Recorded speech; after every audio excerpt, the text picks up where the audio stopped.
약혼자가 바로 옆에 앉아 있었는데 단 한마디도 하지 않았다. 그리고 오늘 나는 그 모든 것을 갚기 시작했다. 내 이름은 김서연이다. 올해 30살, 서울 강남에서 작은 디자인 회사를 운영하고 있다. 겉보기에는 평범한 커리어 우먼처럼 보이지만 내 안에는 늘 불타는 무언가가 있었다. 그 불은 5년 전 한 번의 만찬에서 시작됐다. 그날은 민준과 약혼식을 앞둔 가족 상견례였다. 민준의 집안은 강남 3세대 재벌, 한강뷰 펜트하우스에 사는 사람들. 우리 집은 아버지가 일찍 돌아가신 뒤 엄마가 작은 미용실을 운영하며 나를 키운 평범한 가정이었다. 나는 민준을 사랑했다. 진심으로. 대학 선배였던 그가 나를 처음 본 순간부터 나는 그의 눈빛에 빠져들었다. 그는 부드럽고 따뜻하고 언제나 나를 지켜주는 사람처럼 느껴졌다. 상견례 자리. 민준의 아버지, 한 회장님이 엄마에게 말했다. 서연 씨 어머니께서 미용실을 하신다면서요? 사업이 꽤 잘 되나 봅니다. 우리 민준이랑 결혼하면 이제 그런 고생 안 해도 되겠네요. 겉으로는 칭찬처럼 들렸지만 톤이 달랐다. 비웃음이 섞여 있었다. 엄마가 어색하게 웃으며 대답하려 할 때 회장님이 다시 입을 열었다. 요즘 젊은 여자들은 돈 보고 결혼하는 경우가 많아서 말입니다. 어머니도 서연 씨 잘 가르치셨나 보네요. 금전 욕심이 많아 보이시던데. 순간 식탁이 얼어붙었다. 엄마의 얼굴이 창백해졌다. 나는 민준을 봤다. 그는 고개를 숙인 채 숟가락만 만지작거리고 있었다. 한마디도 하지 않았다. 그 침묵이 내 가슴을 찔렀다. 집으로 돌아오는 차 안에서 엄마가 울었다. 처음 보는 엄마의 눈물이었다. 서연아, 미안하다. 엄마다 미안해. 나는 엄마를 안으며 말했다. 엄마 잘못 아니야? 내가 잘못 봤어. 그날 이후로 모든 게 변했다. 나는 약혼을 파기했다. 민준은 울면서 매달렸다. 아빠가 원래 저런 사람이야. 내가 설득할게. 제발. 하지만 나는 이미 결심했다. 사랑은 있었지만 그 사랑이 나와 엄마의 존엄을 짓밟은 걸 허락할 수는 없었다. 그 후 5년. 나는 회사를 키웠다. 디자인 에이전시 서연 크리에이티브는 이제 강남에서도 이름이 알려진 곳이 됐다. 직원 30명, 연 매출 80억. 겉으로는 성공한 여사장. 하지만 속으로는 늘 그날의 굴욕을 되새겼다. 민준은 그 후 다른 여자와 결혼했다. 재벌 집안 딸, 완벽한 조건. 결혼식 사진을 SNS에서 봤을 때 나는 웃었다. 진심으로 웃었다. 왜냐하면 그때부터 내 계획이 시작됐기 때문이다. 나는 한 회장님의 회사, 한성그룹의 디자인 계약을 따냈다.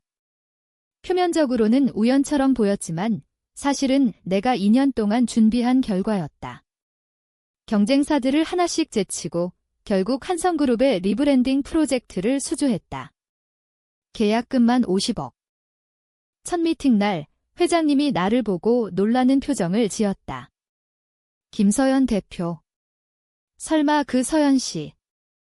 나는 미소 지으며 대답했다. 네, 회장님. 오랜만입니다. 그날 이후로 많이 변했죠? 회장님은 어색하게 웃었다. 민준도 그 미팅에 있었다. 그는 나를 보자마자 눈을 피했다. 나는 그들의 불편한 기색을 즐겼다. 프로젝트는 순조롭게 진행됐다. 나는 일부러 완벽하게 일했다.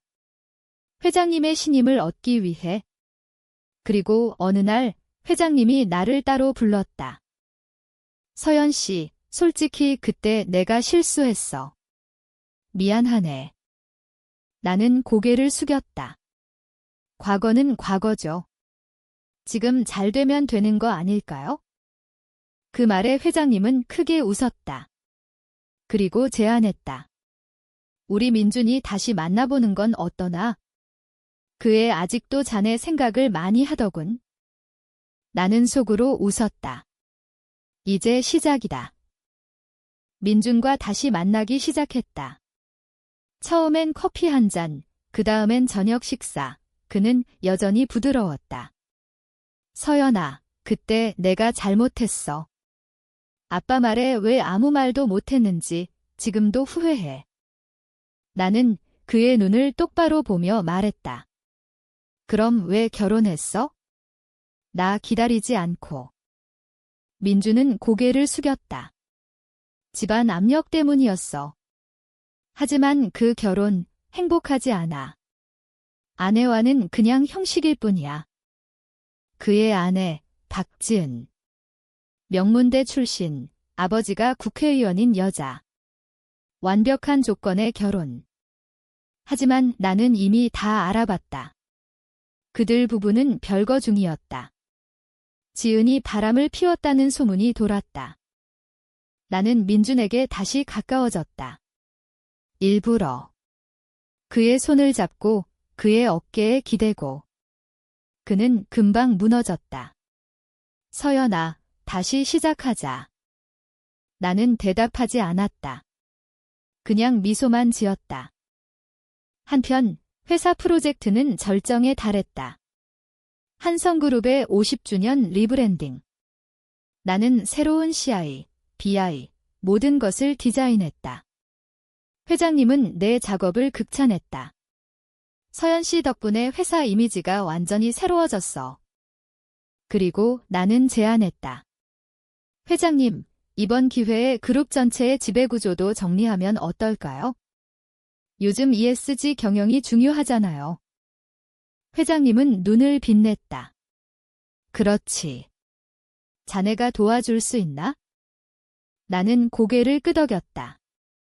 그리고 그때부터 한성그룹의 내부 자료를 하나씩 받아보기 시작했다.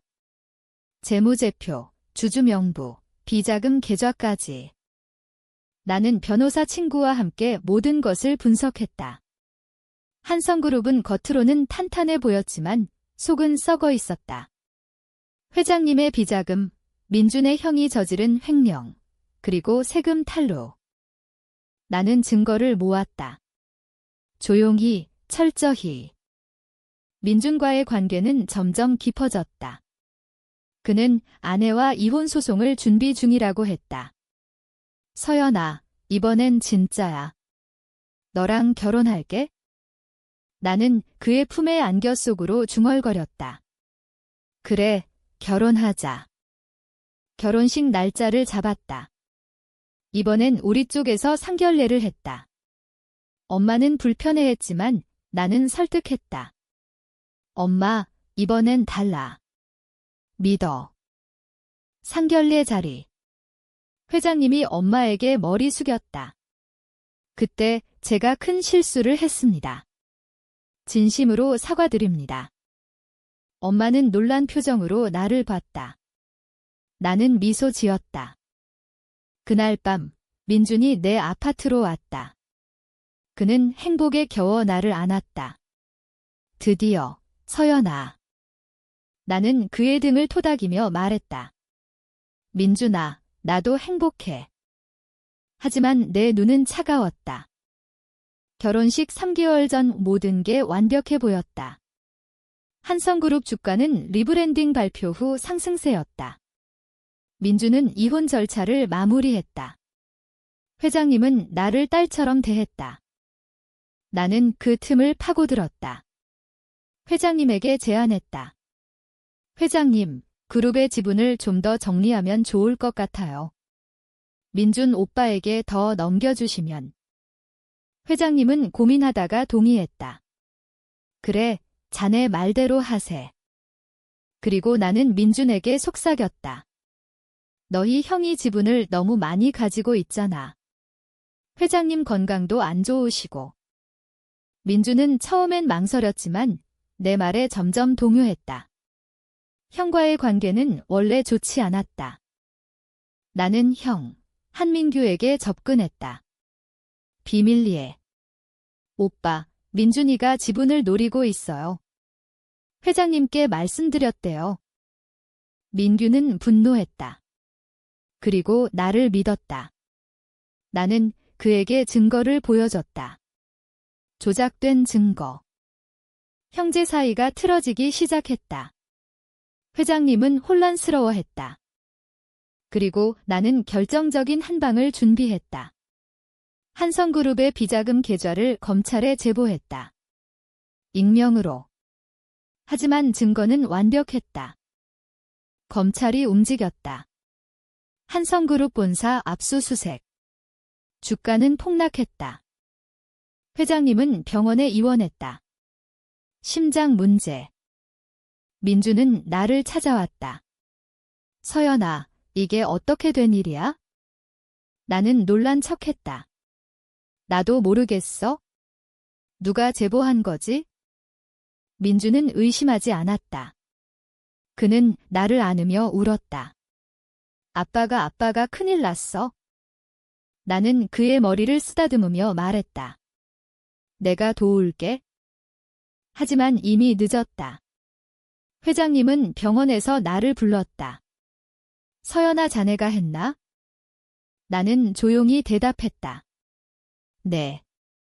회장님의 눈이 커졌다. 왜? 나는 차분하게 말했다. 그날 엄마를 모욕했던 거 기억하세요? 민준이가 아무 말도 안 했던 거요. 그 대가예요. 회장님은 가슴을 쥐며 쓰러졌다. 회장님이 쓰러진 후 한성그룹은 혼란에 빠졌다. 민주는 매일 병원과 회사 사이를 오갔다. 형 민규는 민준을 원망했다. 내 여자가 한 짓이야. 민주는 나를 믿었다. 서연이는 그런 사람 아니야? 나는 민준에게 말했다. 민준아, 이제 지분을 정리해야 할 때야. 회장님도 원하실 거야? 민준은 망설였지만 결국 동의했다. 그는 형의 지분을 매수하려 했다. 하지만 돈이 없었다. 주가가 폭락했으니까? 나는 제안했다. 내가 도울게. 내 회사 자금으로. 민주는 감동했다. 고마워, 서연아. 나는 내 회사 자금을 동원해 한성그룹 주식을 대량 매수했다. 표면적으로는 민준 명의로. 검찰 수사는 깊어졌다. 회장님의 비자금, 횡령, 모든 게 드러났다. 민규는 구속됐다. 민주는 나에게 의지했다. 너 없었으면 나 어떻게 됐을까? 나는 미소 지었다. 결혼식 한 달 전 회장님이 깨어났다. 그는 나를 다시 불렀다. 서연아, 제발 그만해. 나는 병실에서 말했다. 이미 늦었어요. 이제 민준이가 그룹을 이어받을 거예요. 제가 도와서요. 회장님은 눈물을 흘렸다. 민준이를 지켜줘. 나는 대답하지 않았다. 그리고 나는 마지막 카드를 꺼냈다. 내가 모은 모든 증거를 언론에 넘겼다. 회장님의 과거 비리, 20년 전 경쟁사를 무너뜨리기 위해 저지른 불법까지. 한성그룹은 회생 불가능한 타격을 입었다. 민주는 절망했다. 서연아, 우리 결혼은? 나는 차갑게 말했다. 결혼. 미안하지만 없던 걸로 해. 민주는 믿을 수 없다는 표정으로 나를 봤다. 너였어. 나는 고개를 끄덕였다. 그래. 처음부터. 민주는 무너졌다. 그는 내 아파트 앞에서 무릎 꿇었다. 왜 이렇게까지? 나는 창밖으로 그를 내려다보며 말했다. 그날 내가 아무 말도 안 했잖아. 엄마가 모욕당할 때. 민주는 울었다. 미안해, 정말 미안해. 하지만 나는 문을 닫았다. 한성그룹은 파산 신청을 했다. 회장님은 퇴원 후 자택에서 숨을 거두셨다. 공식 사인은 심장마비. 하지만 나는 안다. 절망 때문이었다. 민규는 감옥에서 자살 시도를 했다. 실패했다. 나는 한성그룹의 자녀 자산을 헐값에 인수했다. 내 회사로. 엄마는 모든 걸 알게 됐다. 서연아, 너무 멀리 갔어? 나는 엄마를 안았다. 엄마, 이제 아무도 우리를 무시 못해. 엄마는 울었다. 하지만 이번엔 나 때문이었다. 나는 민준을 마지막으로 만났다. 그는 술에 취해 있었다. 나 없이 너 어떻게 살아? 나는 웃었다. 잘 살았어. 앞으로도 잘 살 거야. 민준은 비틀거리며 떠났다. 그 후 나는 강남에 새 빌딩을 샀다. 서연그룹이라는 간판을 달았다. 사람들은 나를 두려워했다. 동시에 존경했다. 나는 창밖을 봤다. 한강이 보였다. 예전 민준네 펜트하우스 방향이었다. 나는 속으로 중얼거렸다. 이제 끝났어. 하지만 정말 끝났을까? 어느 날 낯선 편지가 왔다. 민준의 필체였다. 서연아, 너도 언젠가 대가를 치를 거야. 나는 편지를 찢었다. 1년이 지났다. 서연그룹은 급성장했다. 나는 이제 강남에서 알아주는 기업인이었다. 잡지 표지, 강연 요청, 모든 게 쏟아졌다. 엄마는 미용실을 정리하고 나와 함께 살았다. 엄마는 여전히 걱정했다. 서연아, 너무 무섭게 살지 마. 나는 미소 지었다. 이제 안전해졌어. 하지만 그날 민준이 다시 나타났다. 그는 많이 변해 있었다. 수염이 덥수럽고 눈빛이 공허했다. 그는 내 사무실로 찾아왔다. 서연아, 나 좀 도와줘. 나는 놀라지 않았다. 왜? 빚이 너무 많아. 자살하고 싶을 정도야? 나는 한참 그를 봤다. 그리고 말했다. 도와줄게. 조건이 있어? 민주는 고개를 들었다. 나한테 평생 빚진 걸 인정해. 그리고 다시는 내 앞에 나타나지 마.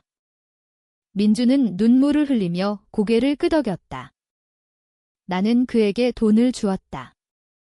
충분히 살아갈 수 있을 만큼. 민준이 떠난 후 나는 창밖을 봤다. 비가 오고 있었다. 나는 그날을 떠올렸다. 상견례 자리, 회장님의 모욕, 민준의 침묵. 그 모든 게 나를 여기까지 데려왔다. 나는 후회하지 않았다. 단 한 번도. 사랑은 때로 파괴가 된다. 배신은 때로 정의가 된다. 나는 이제 자유롭다. 하지만 마음 한구석에 작은 구멍이 뚫려 있었다. 그 구멍은 영원히 메워지지 않을 것이다. 나는 혼잣말을 했다. 대가는 내가 이미 치렀어. 그리고 창문을 닫았다.